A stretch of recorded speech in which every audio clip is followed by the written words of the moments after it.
welcome. I would like to welcome you to episode 570 of the Unpopular Podcast. This is the man, the myth, the legend, Jalen Hunter. Here at the Unpopular Podcast, and all the ask to agree with me and man, should you hear me out. Where I'm going to start this episode off is I'm going to talk about obviously the March Madness and the men's side of the March Madness and how we got to the Final Four. But I'm going to specifically talk about UConn versus Duke and how UConn came back from, I believe, 19 down and hit a game winner against Duke. And we'll explain it. But I promise you, I'm not gonna be perfect at it. I'm not going to hit it exactly on the nail. But I promise you, when I'm explaining this Duke UConn situation or the Duke UConn game, I'm going to try my hardest to take my bias out of it. I'm going to try my hardest to speak about the game and speak about Duke as poetically as I can without putting my bias into it. And what I mean by that is we all know that I'm a North Carolina fan. So a lot of people might hear what I say and then discredit it because, oh, well, he's just a North Carolina fan. He's this, he's that. No, I'm going to try. I'm not going to say I'm going to be perfect every time. There might be some shots thrown, but I'm going to be as unbiased as I possibly can.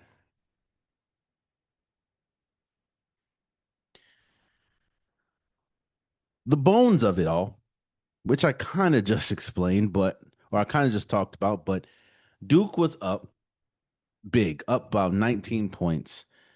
I think as much as 15 in the second half. And UConn came back and hit the game winner. UConn, on top of the fact of Duke had the ball at the end, and they inbounded the ball, turned uh I think Cayenne, I believe his name is Bruiser, Cameron Boozer's brother, turns the ball over. UConn gets it, hits the game winner.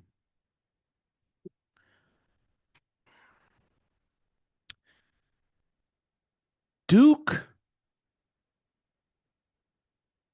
isn't just the perfect example, but for this situation, for what we're talking about, Duke is the perfect storm of what's wrong and why it is so difficult for a lot of these blue blood teams that have stacked rosters and stacked freshman classes, why it's so hard for them to win in March. Why, when you look, the Kentuckys, the Kansases, outside of the North Carolina game in 2000, a couple years ago, um, Duke. Why, when you look at the rosters and you look at some of the names that's been through those schools, and then you see what they're doing in the NBA. Why you look and say, well, damn, how is a lot of the players that you see in the NBA right now that are playing at a high level played on the same exact team and doesn't have a national championship to their name? Why is it that Coach Calipari, as great of a coach as he is, all the great NBA talent that he is, why is it that he only has one national championship win Kentucky? Why is it that I think the last time Duke won let me see something. When's the last time Duke won a national championship? I believe it's 2005, but I could definitely be wrong. 2015. 2015 was the last time Duke won a national championship.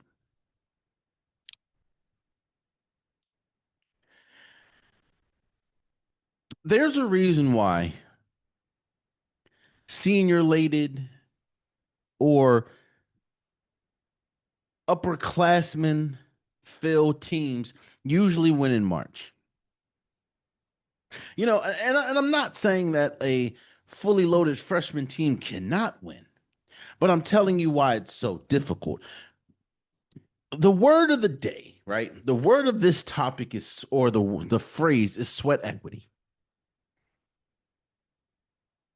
When you hear people use the word sweat equity, it usually means how much time did you put in?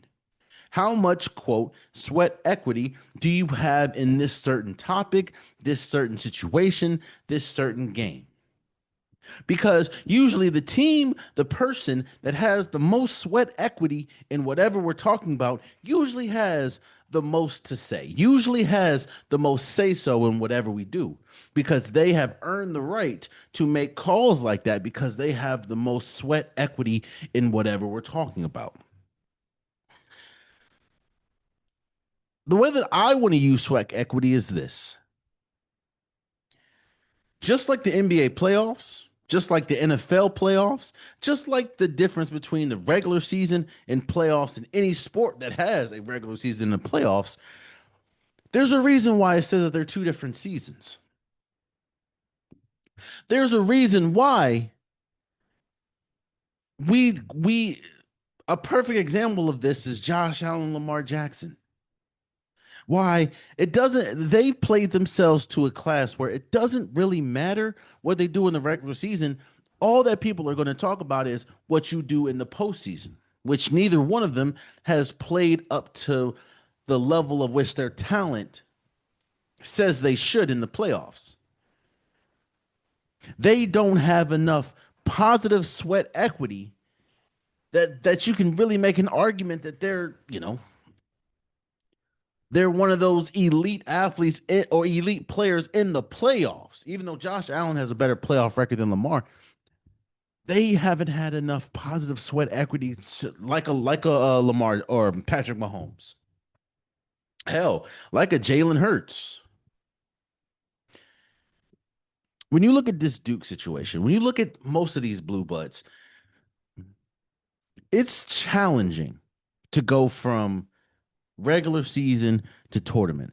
I'll go down in saying that I think winning a college basketball or college basketball national championship is probably one of the hardest things you can do in sports just because of the one and done aspect. The one and done aspect is incredibly difficult because you have to be perfect for at least what 60, 64, 32, 16, 8, 4, 1. You have to you have to be damn near perfect. And you have to hope that you're either perfect or the other team just has a bad day. Anything can happen in one game. That's why there's not many upsets in an NBA playoff because you have a best of 7. There's not too many upsets in a baseball series, in a Stanley Cup series because you have the best of something. In college basketball, it's one and done. On top of that being difficult, imagine now putting a team, putting star players in those positions, and they are freshmen. They've never experienced that level of focus. They've never experienced that level of intensity. They've never experienced that level of pressure before. As someone, and again, I never played in the NCAA. I played in the NAIA D1 when I was in college, nor was I ever the best player. I can promise you that there is a intensity difference between playing in the playoffs playing in the playoffs in high school compared to playing in the tournament or playing in a postseason tournament in college. So we look at Cameron, what's his, I want to say his name right. Let me get his name right. I think it's Kyan Boozer. I want to get his name right. Caden. I apologize. Caden Boozer. When I was watching the game and I saw Caden Boozer uh panic. That's essentially what he did. He panicked. He dribbled once, jumped up, and tried to throw the ball over 2, 6, 7 players. Obviously, the initial thought is shock. You know, obviously the initial thought is, what the hell was he thinking? Why would he think something like that? But then you have to realize, and then you remember, not everyone can be Cameron Boozer. Not everyone can be AJ DeBanza. Not everyone can be Darren Harper. Not everyone can be Fleming. But you know what they all have in common? None of them are still playing. Not saying that there aren't great freshmen, but none of them are still playing. In fact, when you look, one of the best players in the nation right now was in the same draft class or recruiting class as Cade Cunningham, homie from Michigan. So I'm looking, and obviously the craziness is happening. So, as a North Carolina fan, you're happy, you're celebrating because anytime you see your rival lose, it's just a hellacious moment. But then when you sit back and think, you're thinking to yourself, yo, why the hell did Caden make that decision? And then it hit me. He panicked because he's never been in that situation.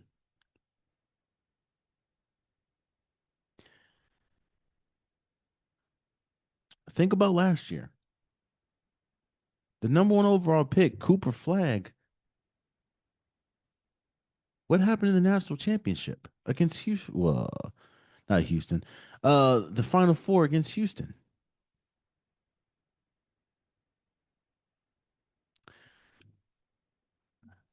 It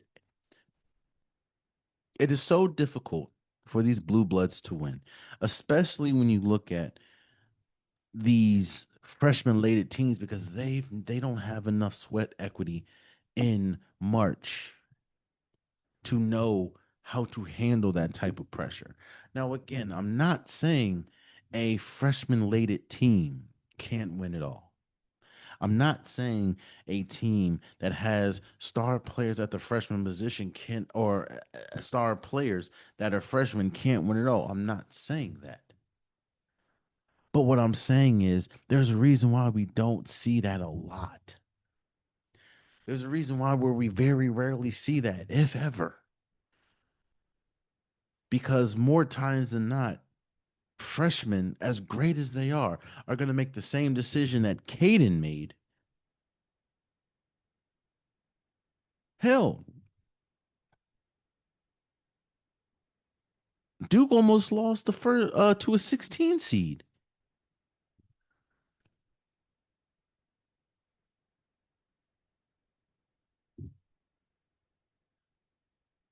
Now, yes, you look at a team like Arizona and say, well, their best players are freshmen. I get it, but look how many juniors and sophomores and seniors is around him.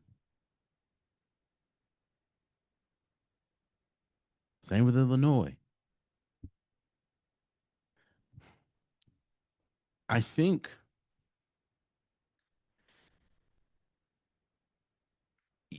you see the importance of experience. You see the importance of sweat equity in March with games and situations like that. Now you're probably thinking to yourself, well, Jay, Mullen or Brian Mullen's the one that hit the game winner. He's a freshman too. Yeah, look at that team. Look at that UConn team and how many juniors and seniors and sophomores there are.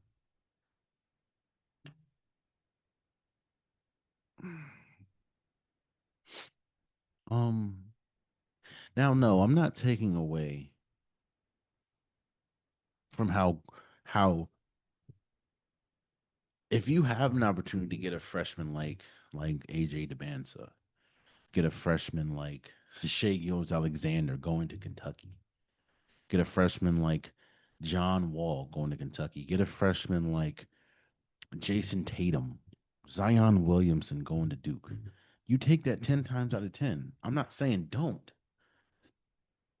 but you wonder why John as great bro, John Calipari, just to name a few players, had Derrick Rose, had Bam Adebayo, who just dropped 83 points in the game.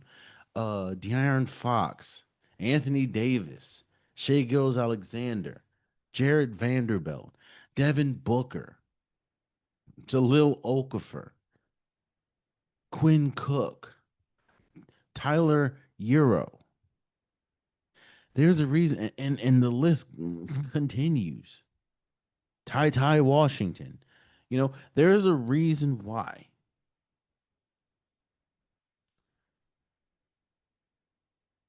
When you hear all those names that went to Kentucky, Duke, Jason Tatum, uh, Zion Williamson, Cam Reddish, R.J. Barrett,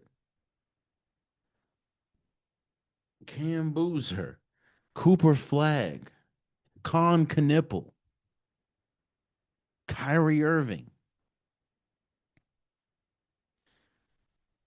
You hear those names, and out of all those names, Jaleel Okafor, Quinn Cook, and Anthony Davis, I think are the only ones that I named that have a national championship.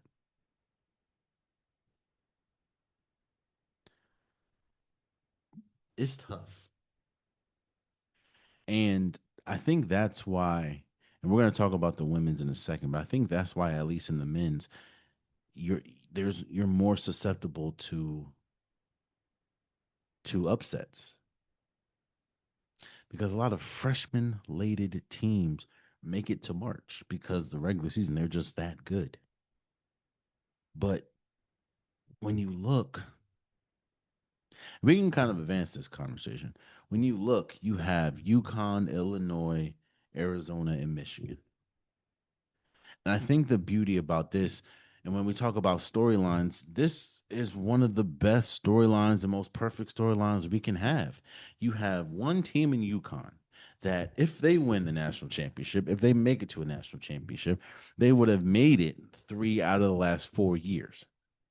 And in that, if they win it, I think Dan Hurley would be one of 7 coaches to win 3 national championships in 4 years. He would already put himself in that stratosphere. UConn will be considered yet another dynasty. They've had a couple of dynasties in the past on the men's side. This would be another one. Mind you, nobody really had any expectation of UConn being that good this year. That is one storyline. Talk about Illinois. Do you realize Illinois is one of those teams that's been here since like the early 1900s or maybe even 1800s? University of Illinois. Do you know that even in that they have never won a national championship in basketball? This could be the first year where they win a national championship. In fact, you look at every single one of those teams outside of UConn. Arizona hasn't won a national championship since 1997. Michigan hasn't won a national championship since 1987. So this would be the first time 3 of the 4 teams win a national championship in the 2000s. Mind you, it's 2026. And then UConn has a chance to really solidify themselves as a dynasty.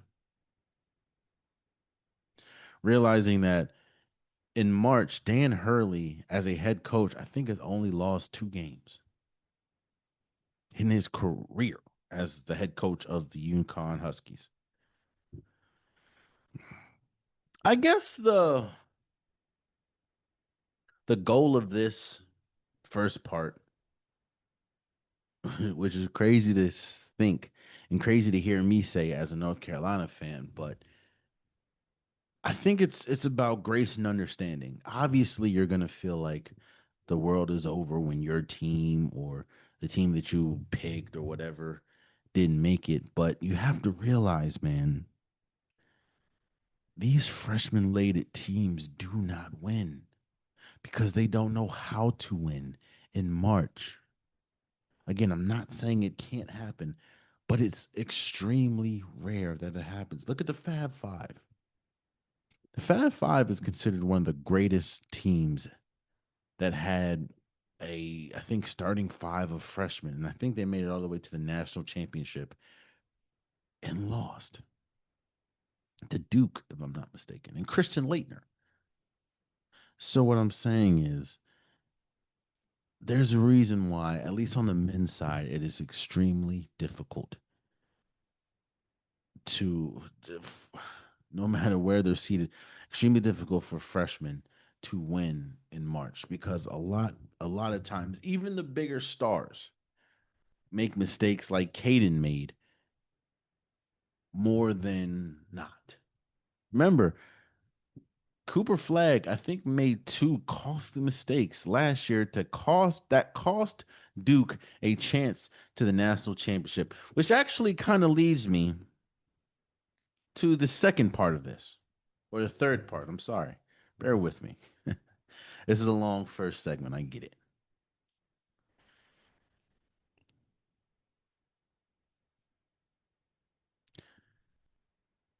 I am struggling with a school of two thoughts.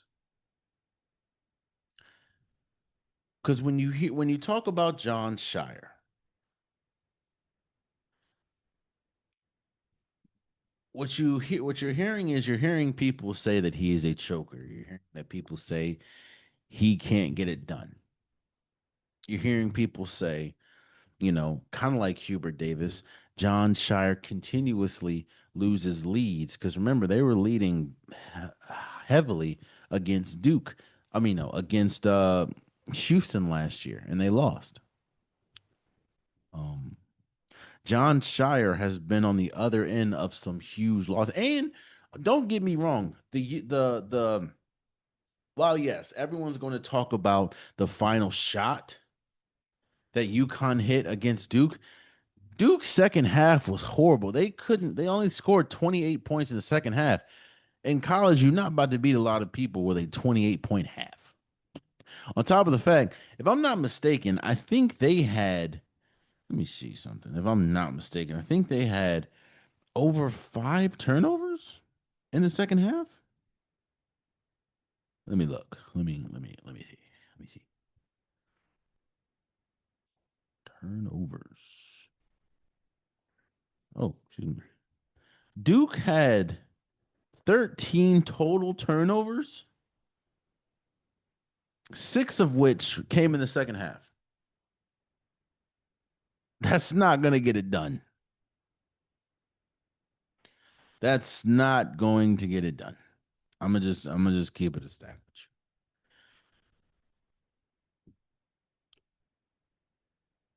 But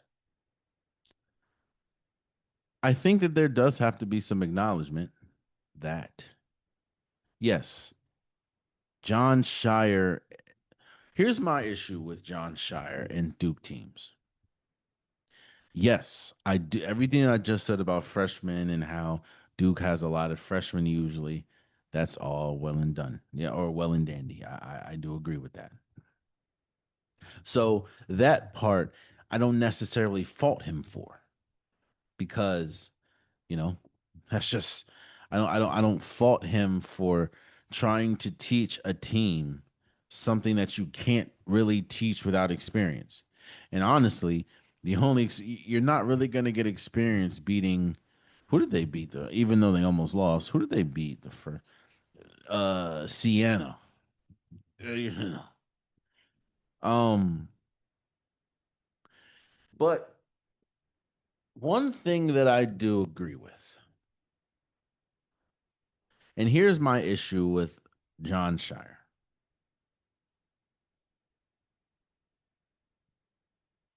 The team usually, especially in college, more so in college, you see it in the NBA sometimes, but you mostly see it in college.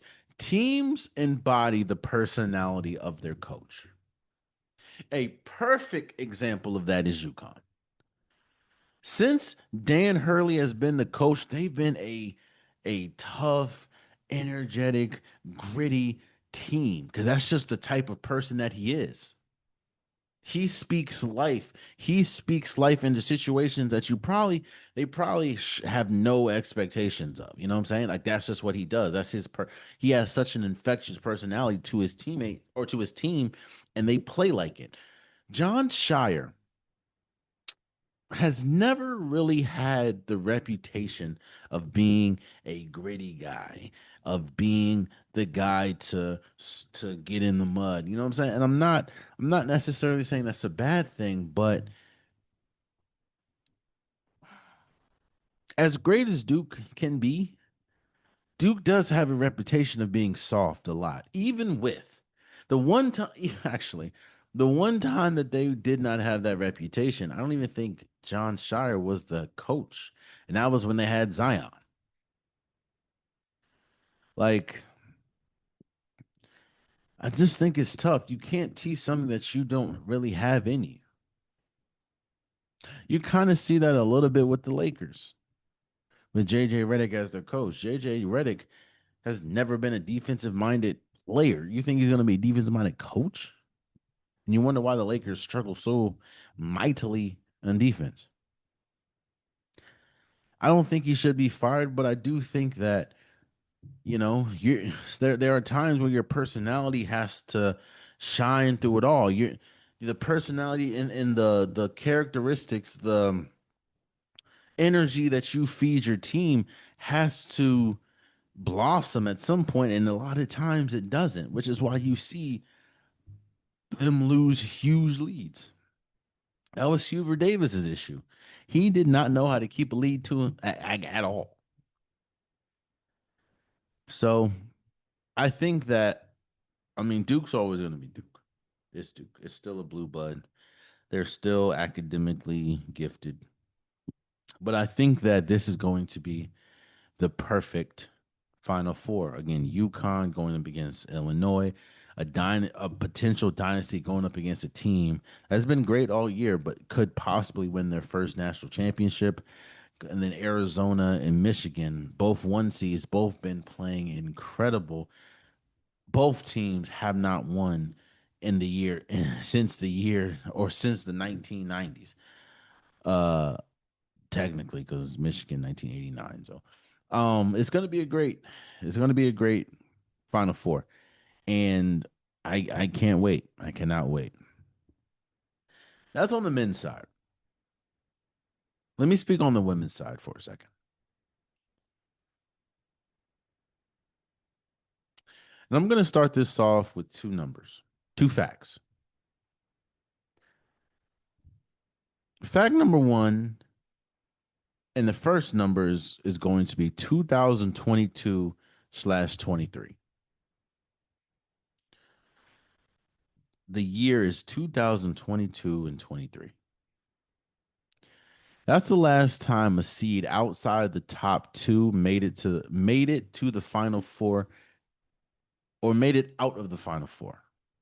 No, let's just say two made it to the final four, and that was number three LSU, which they had Flage, they had Angel Reese. They won a national championship, 2022/23. I'll give you another number, 2015/16.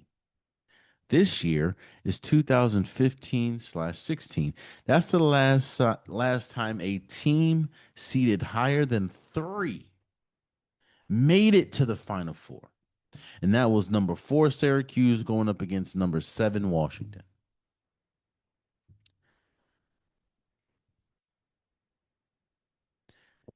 Don't get me wrong.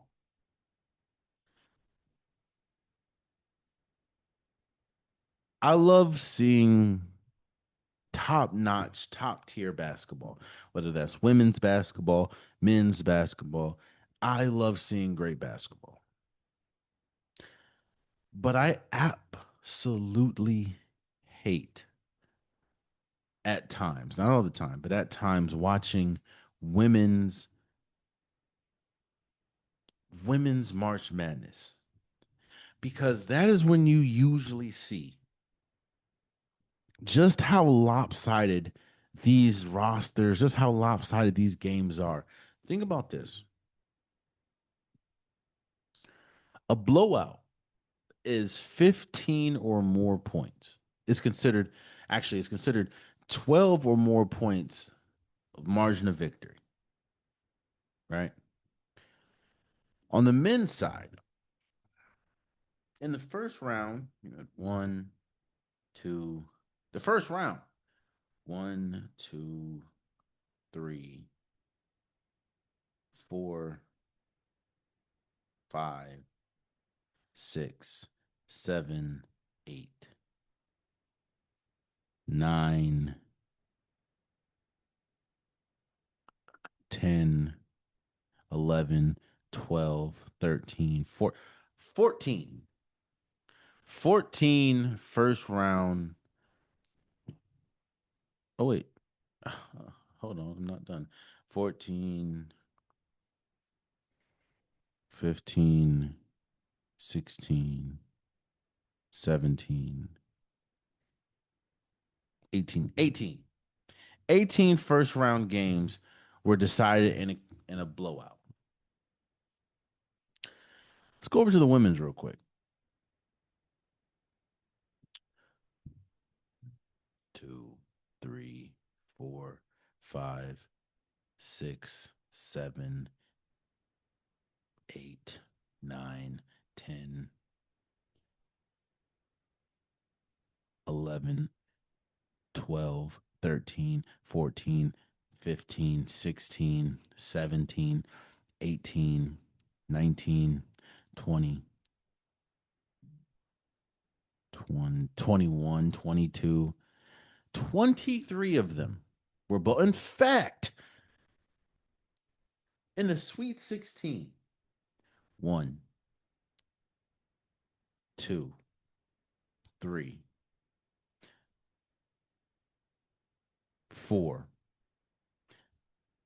5, 6, 7, 8 blowouts in the Sweet 16. Oh, I'm sorry, in the second round. In fact, one, two, three. Three of them scored over 100 points. Here's my issue, right? I know, again, before I continue, shout out to UConn, South Carolina, UCLA, and Texas, all of which are number one seeds, all of which made to the Final Four. Shout out to you guys. They have been the clear cut best teams all season, and it's only right that they find themselves in the Final Four. I'm not saying that upsets are the only thing that make March Madness what it is. I'm not saying that there has to always be upsets.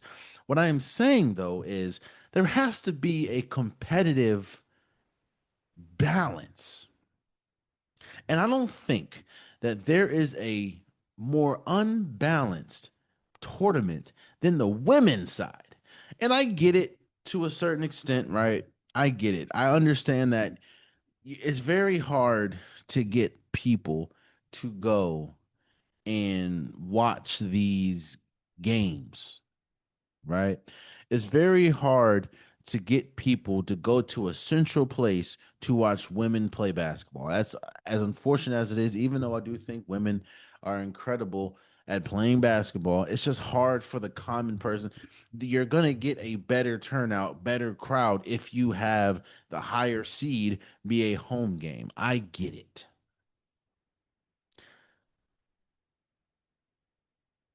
But there's a reason why. That's one of the biggest reasons why there's not many upsets. Again, the stat is there has not been, excuse me, a seed higher than 3 make the Final Four since 2015/16.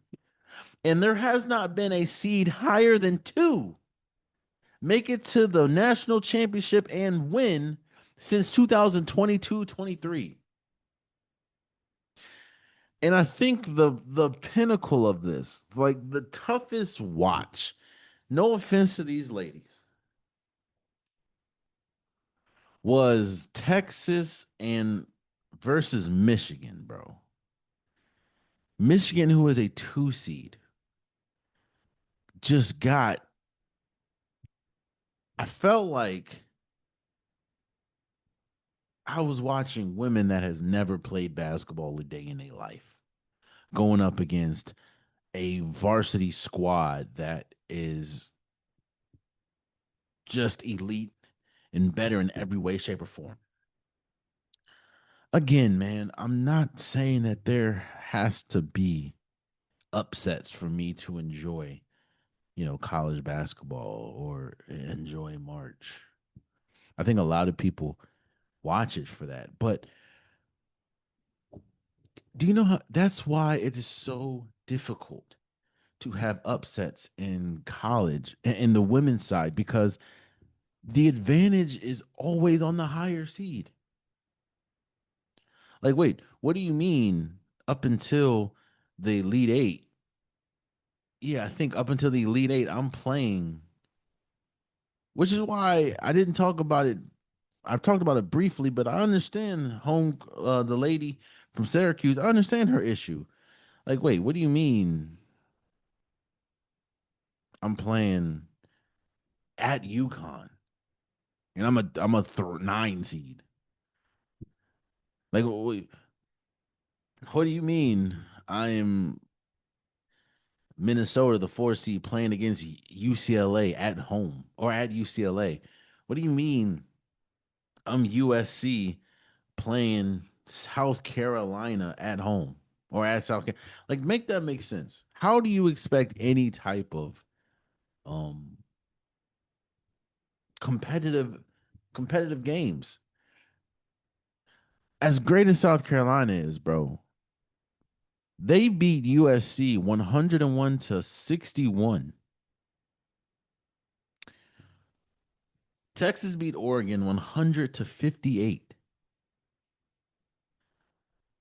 You yo, I don't know if y'all watched that UConn game. UConn was up like 30-2 for a good minute. UConn beat Syracuse 98 to 45. UCLA beat Minnesota, a 4 seed, 80 to 56. I love watching women's sports, bro. I love watching women's basketball. I love March. I'm going to tune in to watch UConn and South Carolina. I'm going to tune in to watch UCLA and Texas. What I'm saying is, I I understand that the how you build it up, right? And I understand that the build up is kind of the same, but there's a reason why when you do like the polls are out, it's more exciting to watch the men's because the level of competition is damn, bruh. On the men's side, that's you see a 6 seed can possibly beat a 2 seed, or a 7 seed beat a 2 seed, or 11 seed beat, like, you could see that because the talent level isn't that much different than UConn beating Notre Dame 70 to 52 in the Elite Eight. Hannah Doggo going crazy only can get 52. Man, again, man, I'm not saying don't watch it, but why can't again, I understand, I guess, viewership, right? I guess ratings. But why in God's name am I watching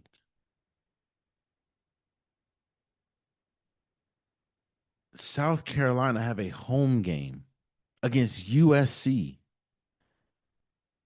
in the second round of March Madness? What?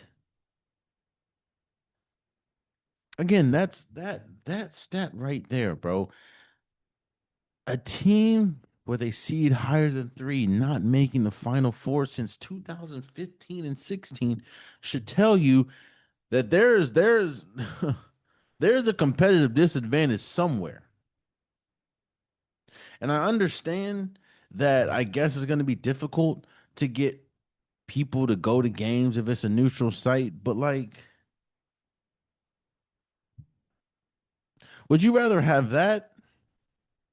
People not show. I guess they would. No, no. I'm not saying that a neutral site is going to necessarily make the higher seeds are going to ultimately lose, but it gives them a better shot. You know how difficult I can imagine it is playing Gino Oriema in UConn at home or on the road in UConn in Connecticut. I can't imagine being an eighth seed and looking up and I got to play Don Staley in the South Carolina Gamecocks in South Carolina in a March Madness tournament to try to win a national championship. That's tough. Now, yes, be better. I get it. But sometimes you can't, man. Sometimes it's like, golly. And don't get me wrong, and I'm not saying that they're cheating or anything. But have you watched UConn play? UConn plays a physical. UConn women play a physical brand of basketball. Sarah Strong and them play a physical game. You think it's not shocking that a lot of those calls aren't gonna or are gonna go their way because they're at home? I'm saying. But hey, what do I know? Yeah, it may not be the most entertaining to me, especially when you see games like I think Texas and Michigan might have been the worst, one of the worst women basketball games. And I love women's basketball. Again, might have been one of the worst women's basketball games I have seen in a good minute.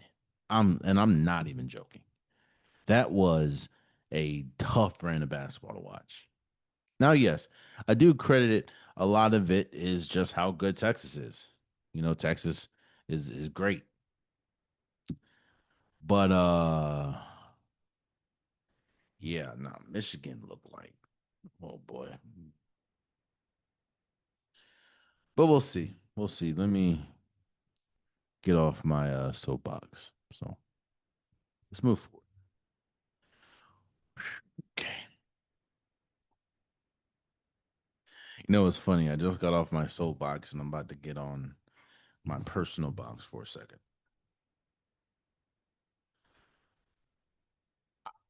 I usually like to stay clear away from controversy and controversial topics on this podcast. A lot of which is because sometimes, a lot of times, I don't feel like I'm informed enough to really give my opinion on whatever topic we're talking about or whatever controversial topic there is. On top of that, a lot of times I don't feel like my point of view matters in the grand scheme of things for these type of things. And I feel like the only thing that my point of view can possibly do is make the situation either worse or just no bearing on it. It just makes it just makes my living situation worse. So it's just like I try to stay away from it. But I feel like I have to talk about this Jaden Ivey situation. And the reason why I'm gonna get personal a little bit, you know, I don't know what everyone believes in, you know, if they believe in anything. But I'm a very spiritual person. I take my relationship with God seriously. In fact, my relationship with God is the most important thing in my life. Um, I put nothing over my relationship with God.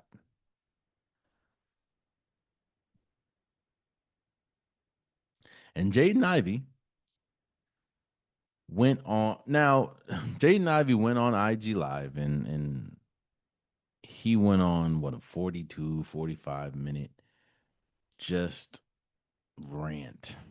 about a lot of things, about his spirituality, about his relationship with God, about his displeasure with the NBA and their handling of the LGBTQ community, his displeasure with the LGBTQ community. Um, he talked about some of his. I'm paraphrasing because it was just 45 minutes of a lot. Um, talked about how I think that he was unfortunately sexually assaulted as a child, and how he didn't really have the love he was looking for growing up. He said a lot. Um, I think he even talked about it wasn't the same one, but I know he went on IG Live again and talked about fake Christians and talked about Steph Curry being a fake Christian. And all of this essentially got him he was waived from the Chicago Bulls for contract or content con yeah, kind of detrimental to the team. Conduct, I'm sorry. Conduct detrimental to the team.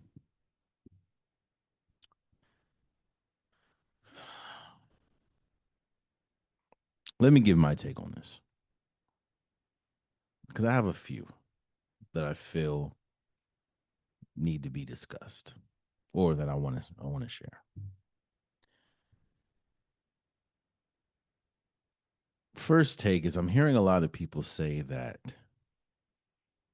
he shouldn't have been waived because of the freedom of speech. While I do believe that there is a freedom of speech, I do believe that you should be able to say what you want to say. I do believe that you should have the confidence, have the authority to say what you want. I also believe that just because you have freedom of speech doesn't mean that there's not freedom of consequence. That doesn't mean that there's not freedom of somebody feeling a type of way with whatever you said.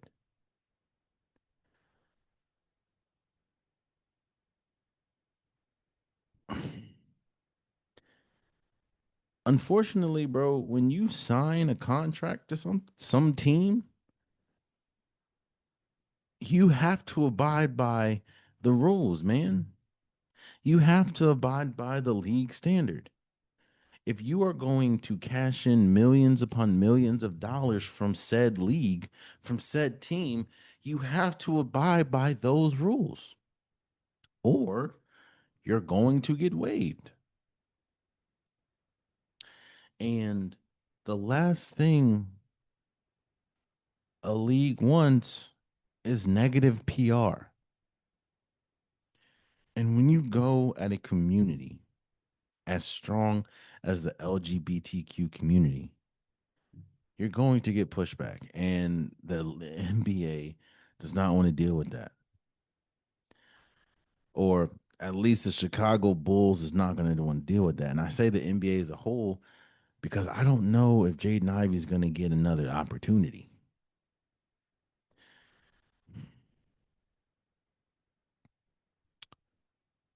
I do think that there is some mental situations going on with Jaden Ivey that I hope that he gets the help for.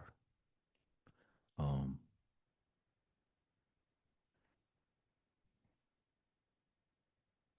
but here's the other part, and this is where I'm going to get personal.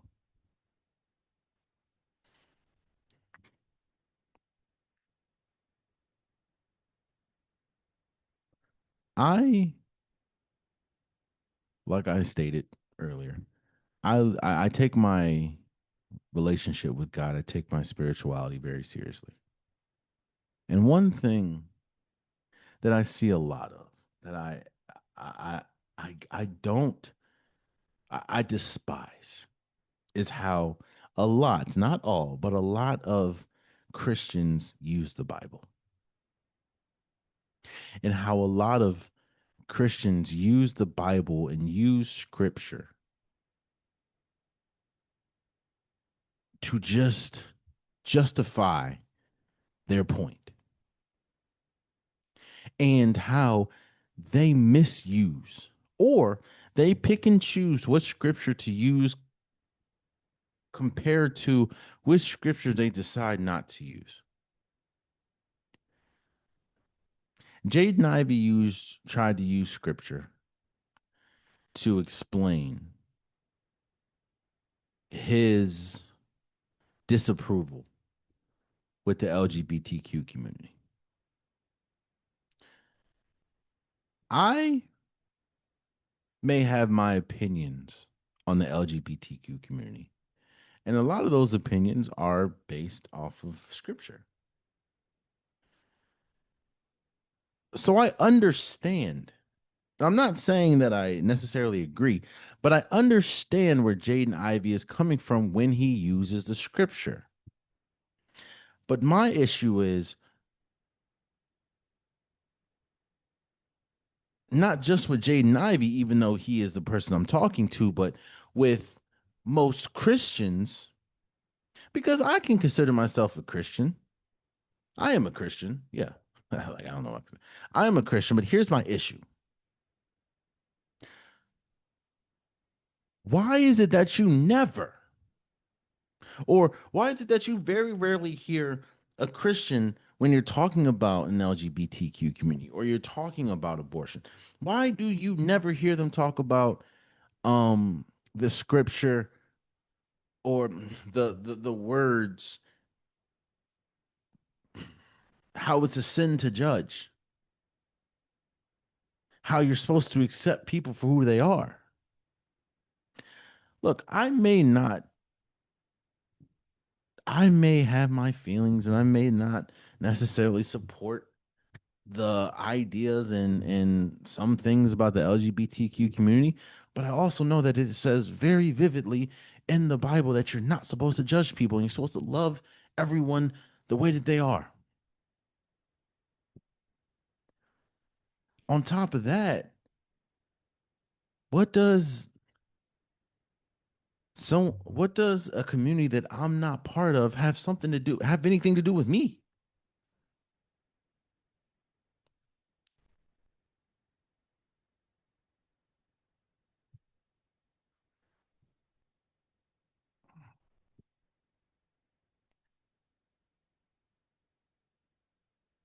My other issue is this.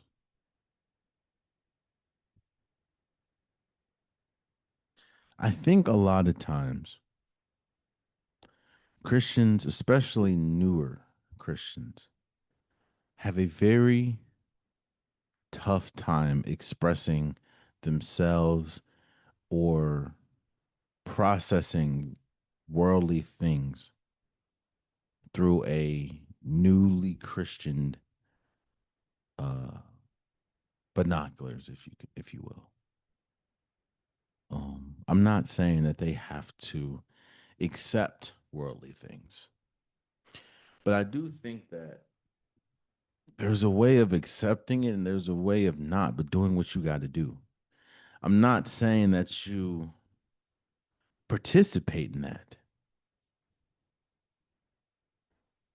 but you don't have to unprompted, unsolicited, might I add, throw your entire career away for your beliefs. Those are your beliefs, bro. You don't, you know? I think that there's a lot mentally going on with Jaden Ivey. So I hope that he gets the help, which obviously I don't know, but what it seems like is he needs help, and I hope he finds that help. I also see this as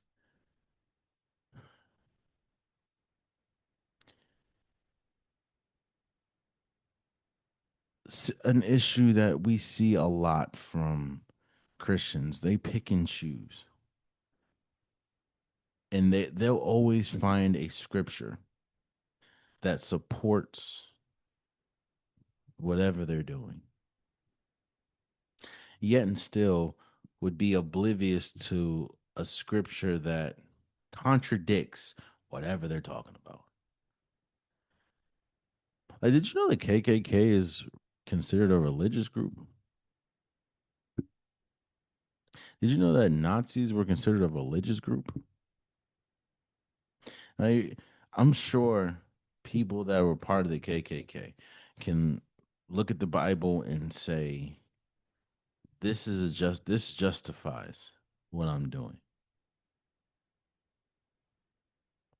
Yet still, excuse me, there are hundreds upon hundreds of scriptures that is a in direct correlation, like directly opposite of what you're doing, is telling you that what you're doing is wrong. You're gonna skip those 100. You're gonna look at that maybe one. Again, man, I hope Jaden Ivey gets the help that he's looking for. And this actually, let me advance a little bit, man. This unfortunately is proving to be something that I've said and has been proved several times, bro. Teams are gonna put up with a lot if you're producing a lot. Jaden Ivey was a fifth overall pick in 2022. Fifth overall pick. And when he was in Detroit, especially I would say in 2024, 25, which he had a career year, he was averaging essentially 18 points a game.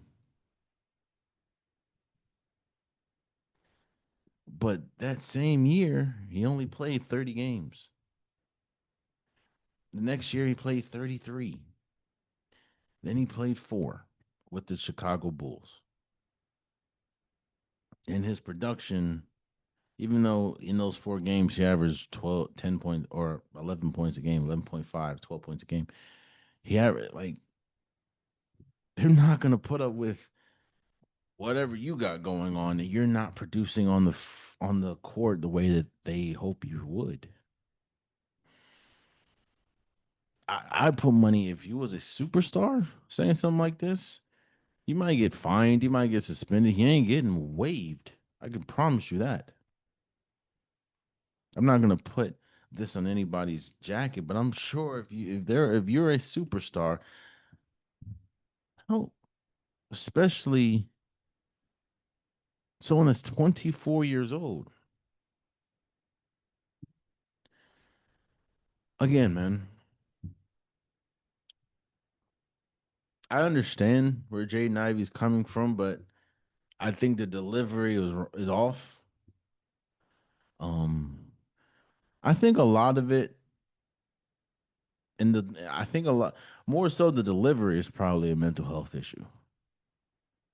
Because Jaden Ivey, this is he's been not spewing, he's been spreading the gospel his way for a good minute now since he was in Detroit. Um, but when you spreading the gospel is literally attacking someone for their beliefs, I think that's where you're starting to muddy the water, bro. Honestly. Um, and again, I'm sure if this man was averaging 26, 27 points a game, he would still be a Chicago Bull. And lastly, I do wholeheartedly believe and agree freedom of speech, and I hope, again, Jaden Ivey gets the help that he needs. But freedom of speech does not necessarily mean freedom of consequence, freedom of action. He was saying things that people didn't take too kindly of, and you see what happened, man. So I pray he finds what he needs. So let's move on. Um, I Tiger Woods was pulled over and arrested. I think he got into a crash. He got into another crash, and they were saying that it was suspicion of a DUI. Um, I don't know. I'm not counting anybody's money, so I don't know what Tiger Woods is worth. But one thing for the life of me I can't understand is if you're worth millions upon millions of dollars and you've already been in a situation that almost completely derailed everything you have built yourself to get, like your legacy essentially, and it's actually tarnished his legacy. Not saying that it's completely ruined it, because people still remember Tiger as, and people see Tiger as Tiger. Um, but I remember the first motor vehicle incident that could have been deadly for him. Uh, and now a lot of times, well, before this incident, all people could say is Tiger was in the mugshot going around, and getting behind the wheel and the voice message. How do you how do you not have a driver? I know people say it jokingly and stuff, but how do you not have a driver, bro? You're Tiger Woods. And I don't know how much a driver is. I don't know how much Tiger Woods, drives and stuff, but do you know how much money you're worth? Do you know how much you're worth to your family, bro? He has kids. He has family members that I'm sure depend on him. And this is the second time I can remember that he had a possible DUI situation. Car crash, arrested. Now he's saying he's stepping away from golf again.